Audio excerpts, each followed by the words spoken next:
இந்த உலகத்துல ஒரே மாதிரி 7 பேர் இருப்பாங்கன்னு சொல்றது உண்மைதான்னு சில பேரை பாக்குறப்பெல்லாம் தோணுது. அது மாதிரி ஒரே ஃபேஸ் கட்ல இருக்க Instagram celebrities versus cinema celebrities தான் இந்த வீடியோல பார்க்க போறோம். வெல்கம் பேக் டு திரை சினிமா. இதுல நம்ம முதல்ல பார்க்க போறது, கொஞ்ச நாளா இன்ஸ்டாகிராம்ல வாலண்டரியா என்ன பீரோ அக்கான்னு கூப்பிடுங்கன்னு கால்ல விழுந்து கதறாத அளவுக்கு ரீல்ஸ் பண்ற இந்த பொண்ணுதான்.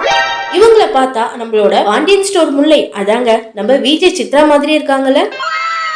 எத்தனை பேருக்கு இப்படி தெரியுறாங்கன்னு மறக்காம கமெண்ட்ல சொல்லுங்க. அடுத்ததா டப் ஸ்மாஷ் டிக்டாக் ரீல்ஸ்னு படிப்படியா திறமைய காமிச்சு இப்ப விஜய் டிவில அவங்களுக்கு ஏத்த மாதிரி பேர் வச்ச சின்ன மருமகள்ங்கிற சீரியல்ல நடிச்சிட்டு வராங்க. இந்த பொண்ணு பார்க்க நம்மளோட கீர்த்தி சுரேஷ் மேடம் சாயல் மாதிரியே இருக்காங்கல்ல. ஒருவேளை இதனாலதான் இவங்களுக்கு சான்ஸும் கிடைச்சிருக்கும் போல. அடுத்ததா ஆக்டர் பார்த்திபனே போன் பண்ணி, wow you look so beautiful மான, ரொம்ப வருஷத்துக்கு அப்புறம் அப்படியே சௌந்தர்யாவை பார்த்த மாதிரி இருக்குன்னு சொன்ன நம்ம ஜூனியர் சௌந்தர்யா அண்ட் நம்மளோட சௌந்தர்யா மேமும் தான். நெக்ஸ்ட் இன்ஸ்டாகிராம்ல ரீக்ரியேஷன்னா இவங்களுக்கு தான் ஃபர்ஸ்ட் பிரைஸ்ங்கிற அளவுக்கு அவ்வளவு அழகா டான்ஸ் ரீக்ரியேஷன் பண்ணிட்டு வரவங்க தான் கணேஷ். இவரை பார்க்க அப்படியே நம்ம டான்ஸ் மாஸ்டர் அமீர் மாதிரியே இருக்காருல்ல.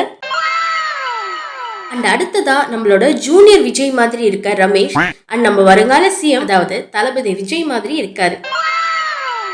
நெக்ஸ்ட் இவரை பார்த்தா அப்படியே வாலி மூவில வர அஜித் மாதிரியே இருக்கவரும் நம்ம தல அஜித் குமாரும் தான். ஃபியூச்சர்ல லியோ படத்துல வர மாதிரி அப்பா பையன் கேரக்டரை இவர் சூஸ் பண்ணி நடிக்க வைக்கலாம். நம்ம லிஸ்ட்ல ஃபைனலா தன்னோட திறமையால ஃபேமஸான பலூன் அக்கான்னு அழைக்கப்படுற அரோரா. இவங்களை பார்த்தா இப்ப இருக்க பாண்டியன் ஸ்டோர் முல்லை மாதிரி இருக்காங்கல்ல. அவ்வளவுதாங்க, வீடியோவோட எண்டுக்கு வந்தாச்சு. இவங்கள எத்தனை பேர் உங்களுக்கு பார்க்க ஒரே மாதிரி தெரிஞ்சாங்கன்னு மறக்காம உங்களோட கருத்தை தெரிவிச்சுட்டு நம்மளோட சேனலையும் மறக்காம சப்ஸ்கிரைப் பண்ணிட்டு போங்க. நன்றி, வணக்கம்.